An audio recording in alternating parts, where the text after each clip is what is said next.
Hello everyone and welcome back to my Bold and Beautiful 29 YouTube channel. I hope you guys are having a wonderful day. Before we start, please hit the subscribe button and give this video a thumbs up. Carter decided it was time to hand Forrester Creations back to its due possessors. After his meeting with Ridge and Eric, it's time to break the news to Hope. Carter goes to the cabin to talk to Hope about FC's future. She'll be stunned by his news, and his advertisement could have a splashing effect on their relationship. Ridge and Eric return to the Forrester mansion to advertise they've control of FC. Steffi, Taylor, and Daphne are agitated by the news and ready to celebrate. Still, Steffi's joy diminishes when she learns that Hope and her fashion line will be staying with the company. Forrester should have no involvement with Hope, Steffi declares. Can Ridge and Eric move her to put away her hostility for the sake of FC? Latterly, Luna shows up at Giardino. It's been a fleet week for the youthful woman. First, she said about her kinsman Finn is actually her father. Also, she was forced to defend herself against Steffi, who hovered to put her back in captivity. She was also pardoned for her crimes and demurred out of Bill's manse. With no place to go, Luna turns to the only family she hopes she can count on, her grandmother. This week, Luna meets with Sheila to reveal that she's her granddaughter. Sheila is overjoyed by the news and incontinently embraces her new grandchild. With Luna and Sheila together, one must wonder what chaos these two will beget. Brooke commended in Hope about her moping passions for Ridge and her frustration over being dissociated from his life. Their discussion shifted to Carter and Daphne Rose, with Brooke shocked to learn about their kiss. Hope admitted she believes Daphne Rose had manipulated Carter, though she conceded he was also responsible for his conduct. Meanwhile, at the Forrester manse, Ridge, Eric, and Steffi suspected that Bill was responsible for Luna's amnesty. Still, their main focus remained on reclaiming Forrester Creations, with Steffi crediting Daphne Rose for impacting Carter's perspective. They were sure that moment was the day they eventually rise back over to the top. At the office, Daphne Rose prompted Carter to admit his feelings about missing Ridge and expressed her belief that Hope had been using him. Latterly, she met with Steffi, who noticed Daphne had developed passions for Carter. While Daphne remained uncertain about Carter's ultimate decision, she hoped he'd hear to his heart.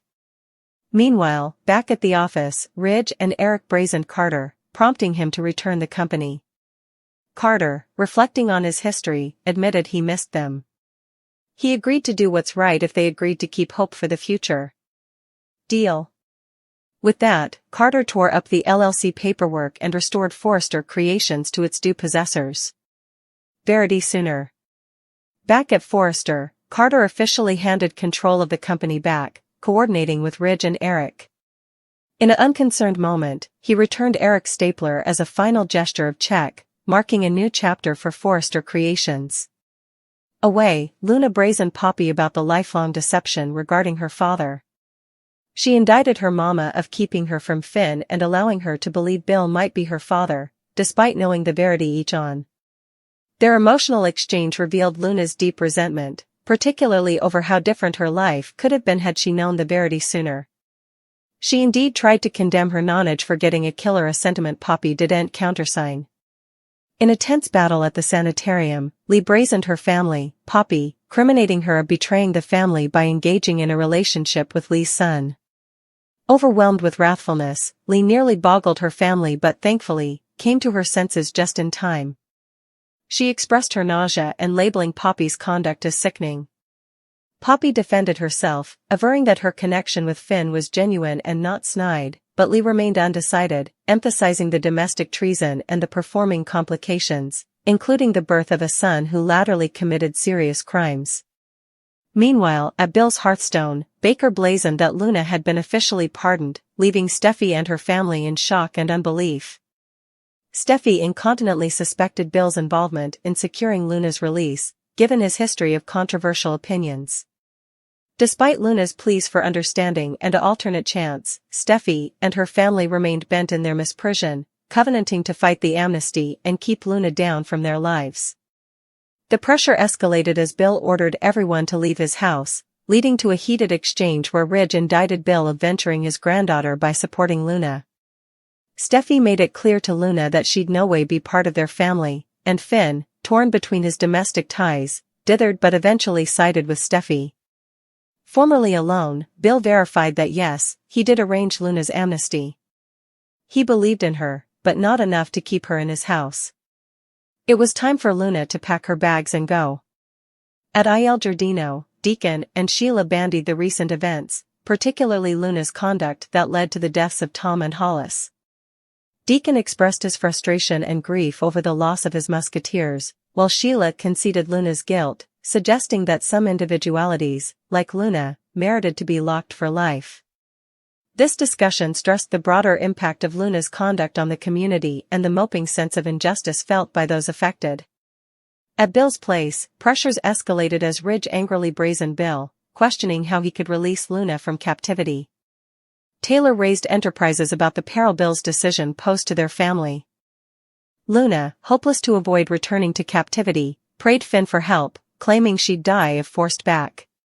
Finn, still, reminded her that despite their connection, she had killed 2 people and attacked Steffi. Steffi and Ridge claimed Luna should return to captivity to face the consequences of her conduct. Bill admitted that he might have surpassed but justified his conduct by wanting to step up for Luna in a way no bone had done for him. Meanwhile, at Il Giardino, Deacon and Sheila bandied the complications of Poppy's relationship with Luna. They suspected about Poppy's disgruntlement from Lee and wondered if Luna's conduct had impacted their dynamic. Sheila, despite some misgivings, believed the tragedy might lead to a better relationship between the sisters. In discrepancy, Deacon raised dubitation about Poppy's motives, which Sheila tried to play down. At the sanitarium, Poppy commended Lee about her enterprises for Luna, revealing that her counsel was responding to her. Lee surprisingly revealed that Luna was at Bill's place, and Poppy was taken suddenly that Lee also knew that Finn was Luna's father. The wars of all wars waged as Lee went ballistic and attacked her family. She seized Poppy and held her to the wall by her throat. As the situation at Bill's place unfolded, Steffi called Baker, who rushed over to take Luna into guardianship, though she argued that her ankle examiner made her stay legal. Still, Chief Baker got some shocking and unanticipated news: Luna had been pardoned. Everyone's jaws were on the bottom. At Bill's place, Steffi brazened Bill about getting Luna out of captivity, criminating him of going too far indeed for him. She was maddened, demanding to know how he could conceivably do such a thing, questioning if he used his connections or backhanders. Bill calmly explained that he and Luna participated a deep understanding due to their knowledge trauma, but Steffi was furious, arguing that Luna, who nearly killed her, should no way see the outside of captivity. She hovered to call the police, but Bill tried to justify his conduct. Meanwhile, Finn, at his office, was reflecting on Sheila's words about the unbreakable bond between a parent and child. He entered a textbook from Steffi asking about the situation with Luna. Lee also entered, noticing his torture, and he revealed a shocking secret about his history. Finn confessed to Lee that commodity had happened between him and her family, Poppy, when they were youngish.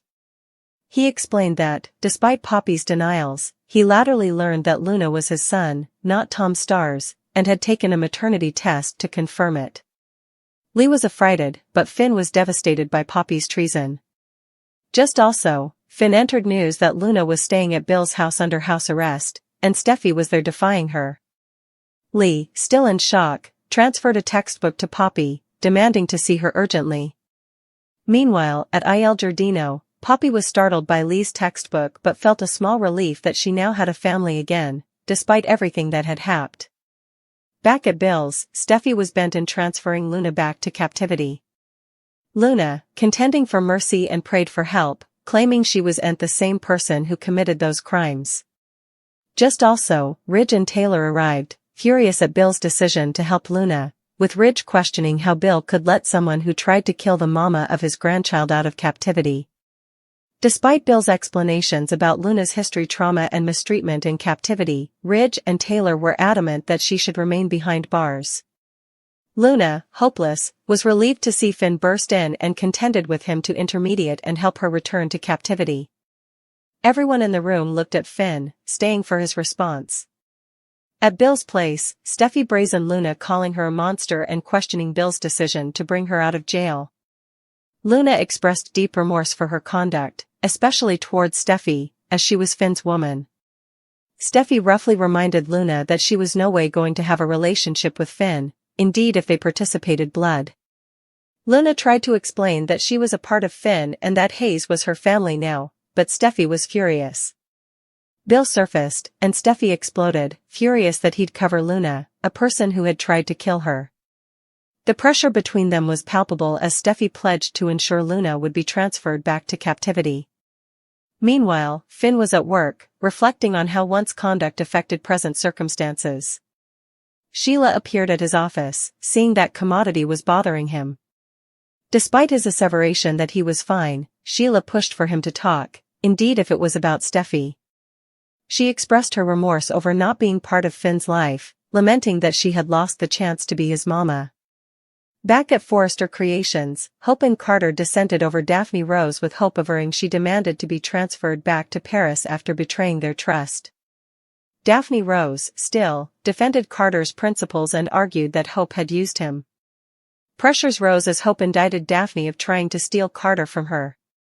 In the end, Carter sided with Daphne, believing that keeping her in Los Angeles was stylish for the company. Hope stormed off, and Daphne, putatively unbothered, remarked on the drama within the family.